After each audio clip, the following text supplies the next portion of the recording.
अस्सलाम वालेकुम वरहमतुल्लाहि वबरकातुहू। ते मेरे इंडियन भैन भरावां नूं सत श्री अकाल। ते उम्मीद है सारे अपने अपने घरां च खुशाबाद होणगे। अल्लाह पाक तुहानूं खुशाबाद रखे। अच्छा, अज सवेरे उठी हाँ ते इस कदर धुंद सी कि कोई शै नज़र नहीं आ रही सी। धुंद ते उत्तों ना साढ़े पाकिस्तान च पता नहीं अल्लाह पाक साढ़े हुक्मरानां नूं हदायत दे ते बिजली बंद कर दिंदे आ। बिजली बंद सी, जिਉਂ सुबह दी 7 बजे दी बिजली गई ते जाके 2 बजे आई। फ़ोन बंद हो गए, लाइटां बंद, हर चीज़ बंद। अच्छा, फिर वो गैस दा भी यही हाल आ, सूई गैस दा ਉਹ ਵੀ ਇੰਨਾ ਘੱਟ ਪ੍ਰੈਸ਼ਰ ਹੁੰਦਾ ਕਿ ਖਾਣਾ ਪਕਾਉਣਾ ਤੇ ਇੱਕ ਸਮਝੋ ਕਿ ਖ਼ਾਬ ਹੀ ਬਣ ਗਿਆ। ਤੇ ਗੀਜ਼ਰ ਚਲਾਉਣਾ ਤੇ ਖ਼ਾਬ ਹੀ ਸੀ। ਪਹਿਲੇ ਕਦੀ ਗੀਜ਼ਰ ਚੱਲਦੇ ਹੁੰਦੇ ਸੀ ਸੂਈ ਗੈਸ ਤੇ ਗਰਮ ਪਾਣੀ ਹਰ ਵਕਤ ਮੁਹੱਈਆ ਹੁੰਦਾ ਸੀ, ਵਜ਼ੂ ਵਾਸਤੇ ਵੀ, ਹਰ ਚੀਜ਼ ਵਾਸਤੇ। ਮਗਰ ਹੁਣ ਇਹ ਚੀਜ਼ਾਂ ਜਿਹੜੀਆਂ ਨਾ ਪਾਕਿਸਤਾਨ 'ਚ ਮੈਨੂੰ ਲੱਗਦਾ ਨਾਯਾਬ ਹੀ ਹੁੰਦੀਆਂ ਜਾਣੀਆਂ, ਹੋ ਰਹੀਆਂ ਵਾ ਬਲਕਿ। ਤੇ ਅਸੀਂ ਲੱਗਦਾ ਆਪਣੇ ਬੱਚਿਆਂ ਨੂੰ, ਬੱਚਿਆਂ ਦੇ ਬੱਚਿਆਂ ਨੂੰ ਨਾ ਕਹਾਣੀਆਂ ਸੁਣਾਇਆ ਕਰਾਂਗੇ ਕਿ ਪੁੱਤਰ ਕਦੀ ਸੂਈ ਗੈਸ ਵੀ ਹੁੰਦੀ ਸੀ ਤੇ ਕਦੀ ਸਾਡੇ ਕੋਲ ਘਰ 'ਚ ਲਾਈਟ ਵੀ ਹੁੰਦੀ ਸੀ ਤੇ ਬਿੱਲ ਇਸ ਕਦਰ ਜ਼ਿਆਦਾ ਆ ਰਹੇ ਬਿਜਲੀ ਦੇ ਕਿ ਦੇ ਨਹੀਂ ਹੁੰਦੇ। ਇੰਨਾ ਮੁਸ਼ਕਿਲ ਕਰ ਦਿੱਤਾ ਜੀਣਾ ਇਹਨਾਂ ਨੇ, ਹੁਕਮਰਾਨਾਂ ਨੇ, ਕਿ ਬਸ ਕੀ ਦੱਸੀਏ। ਤੇ ਬਸ ਜੀ ਇਸੇ ਤਰ੍ਹਾਂ ਜ਼ਿੰਦਗੀ ਗੁਜ਼ਰੀ ਜਾ ਰਹੀ ਹੈ। ਜ਼ਿੰਦਗੀ ਵਕਤ 'ਤੇ ਨਹੀਂ ਰੁਕਦਾ, ਵਕਤ 'ਤੇ ਗੁਜ਼ਰਦਾ ਹੀ ਰਹਿੰਦਾ। ਅੱਛਾ ਹੋਵੇ ਚਾਹੇ ਬੁਰਾ ਹੋਵੇ, ਵਕਤ ਕਦੀ ਨਹੀਂ ਰੁਕਦਾ। ਤੇ ਸਵੇਰੇ ਉੱਠੀ ਹਾਂ, ਫਿਰ ਨਾਸ਼ਤਾ ਕੀਤਾ। ਨਾਸ਼ਤਾ ਕਰਕੇ ਤੇ ਮੁਲਤਾਨ ਮੇਰੇ ਬੱਚੇ ਆ, ਤੁਹਾਨੂੰ ਪਤਾ ਸਾਰੇ ਭੈਣ ਭਰਾਵਾਂ ਨੂੰ। ਮੇਰੀ ਬੇਟੀ ਰਹਿੰਦੀ ਹੈ ਮੁਲਤਾਨ, ਉਹਦੇ ਬੱਚਿਆਂ ਦਾ ਫੋਨ ਆ ਗਿਆ।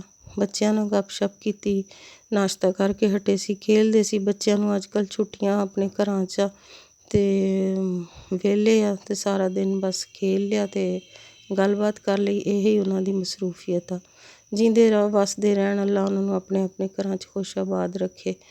ਅੱਛਾ ਜੀ, ਫਿਰ ਉਸ ਤੋਂ ਬਾਅਦ ਜ਼ੋਹਰ ਦੀ ਨਮਾਜ਼ ਪੜ੍ਹੀ ਹੈ। ਜ਼ੋਹਰ ਦੀ ਨਮਾਜ਼ ਪੜ੍ਹ ਕੇ ਤੇ ਫਿਰ ਉਹ ਇੱਕ ਛੋਟਾ ਜਿੰਨਾ ਵਜ਼ੀਫਾ ਕਰਦੀ ਹੁੰਦੀ, ਅੱਲਾ ਮੇਰਾ ਕਬੂਲ ਮਨਜ਼ੂਰ ਕਰੇ।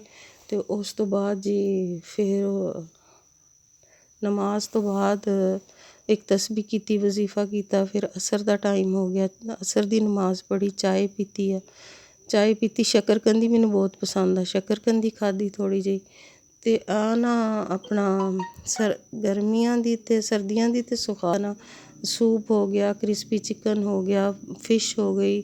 ਫਿਰ ਆ ਕ੍ਰਿਸਪੀ ਚਿਕਨ ਬਣਾਇਆ ਤੇ ਮੈਂ ਨਹੀਂ ਸੀ, ਮੇਰੀ ਬਹੂ ਨੇ ਬਣਾਇਆ, ਮਗਰ ਬੜਾ ਹੀ ਟੇਸਟੀ ਬਣਿਆ ਸੀ, ਬਹੁਤ ਅੱਛਾ ਬਣਿਆ। ਮੈਂ ਕੁਕਿੰਗ ਤਾਂ ਘੱਟ ਹੀ ਕਰਦੀ, ਬੱਚੀਆਂ ਕਰ ਲੈਂਦੀਆਂ ਹੁਣ, ਪਹਿਲੇ ਆਪ ਹੀ ਕੁਕਿੰਗ ਕਰੀ ਦੀ ਸੀ ਤੇ ਹੁਣ ਵੀ ਕਦੀ ਕਦੀ ਬੜੇ ਸ਼ੌਕ ਨਾਲ ਕਰਦੀ ਹਾਂ, ਐਸੀ ਗੱਲ ਨਹੀਂ। ਤੇ ਆਪਣਾ ਫਿਰ ਕ੍ਰਿਸਪੀ ਚਿਕਨ ਬਣਾਇਆ। ਸੂਪ ਸਰਦੀਆਂ 'ਚ ਬਹੁਤ ਅੱਛਾ ਹੁੰਦਾ ਸੂਪ, ਸਾਡੇ ਘਰ 'ਚ ਬੜੇ ਸ਼ੌਕ ਨਾਲ ਪੀਤਾ ਜਾਂਦਾ। ਤੇ ਸੂਪ ਬਣਾਵਾਂਗੇ, ਉਹ ਵੀ ਕੱਲ੍ਹ ਬਣਾਇਆ ਸੀ। 2 ਦਿਨ ਤੇ ਇੰਨੇ ਮਸਰੂਫ ਰਹੇ। ਸ਼ਾਦੀ ਸੀ ਇੱਕ ਫੈਮਿਲੀ ਦੀ, ਉੱਧਰ ਜਾਂਦੇ ਰਹੇ, ਉੱਥੇ ਵੀ ਇਹੀ ਧੁੰਦ, ਠੰਡ, ਰਾਤ ਦੇ ਫੰਕਸ਼ਨ, ਲੋਕ ਰਾਤ ਦੇ ਫੰਕਸ਼ਨ ਰੱਖ ਲੈਂਦੇ ਸ਼ਾਦੀਆਂ 'ਚ। ਤੇ ਫਿਰ ਤੁਹਾਨੂੰ ਪਤਾ ਠੰਡ ਬਹੁਤ ਜ਼ਿਆਦਾ ਵਾ, ਇਸ ਵਜ੍ਹਾ ਤੋਂ ਚਲੋ ਜੀ ਉਹ ਵੀ ਗੁਜ਼ਰ ਗਈ। ਸ਼ੁਕਰ ਅਲਹਮਦੁਲਿਲਾ, ਬੜੀ ਅੱਛੀ ਗੁਜ਼ਰ ਗਈ। ਉਹਦੀਆਂ ਤਸਵੀਰਾਂ ਵੀ ਤੁਹਾਡੇ ਨਾਲ ਕਿਸੇ ਦਿਨ ਸ਼ੇਅਰ ਕਰੂੰਗੀ। ਤੇ ਬਾਕੀ ਖੁਸ਼ਆਬਾਦ ਰਹੋ ਆਪਣੇ ਆਪਣੇ ਘਰਾਂ 'ਚ, ਜਿੱਥੇ ਜਿੱਥੇ ਵਸਦੇ ਆ। ਬਾਹਰ ਦੇ ਭੈਣ ਭਰਾ ਸਾਰੇ, ਵੀਰ ਭੈਣਾਂ, ਬੱਚੇ, ਉਹਨਾਂ ਨੂੰ ਅੱਲਾਹ ਪਾਕ ਆਪਣੇ ਆਪਣੇ ਘਰਾਂ 'ਚ ਖੁਸ਼ਆਬਾਦ ਰੱਖੇ। ਤੇ ਜੀ ਮੈਨੂੰ ਮੇਰੀ ਛੋਟੀ ਜਿਹੀ ਰਿਕੁਐਸਟ ਹੈ, ਇੱਕ ਮੈਨੂੰ ਲਾਈਕ, ਫੋਲੋ ਅਤੇ ਸ਼ੇਅਰ ਕਰ ਦਿਆ ਕਰੋ। ਮੇਰੇ ਚੈਨਲ ਨੂੰ ਸਬਸਕ੍ਰਾਈਬ ਕਰ ਦਿਆ ਕਰੋ। ਤੁਹਾਡੀ ਤਰਫੋਂ ਛੋਟੀ ਜਿਹੀ ਮੁਹੱਬਤ ਆ ਇਹ। ਮੈਨੂੰ ਬੜੀ ਖੁਸ਼ੀ ਹੁੰਦੀ ਜਦੋਂ ਕੋਈ ਕਮੈਂਟ ਕਰਦਾ ਪੜ੍ਹ ਕੇ। ਤੇ ਮੈਨੂੰ ਹੁਣ ਦਿਓ ਇਜਾਜ਼ਤ। ਅੱਲਾ ਹਾਫਿਜ਼।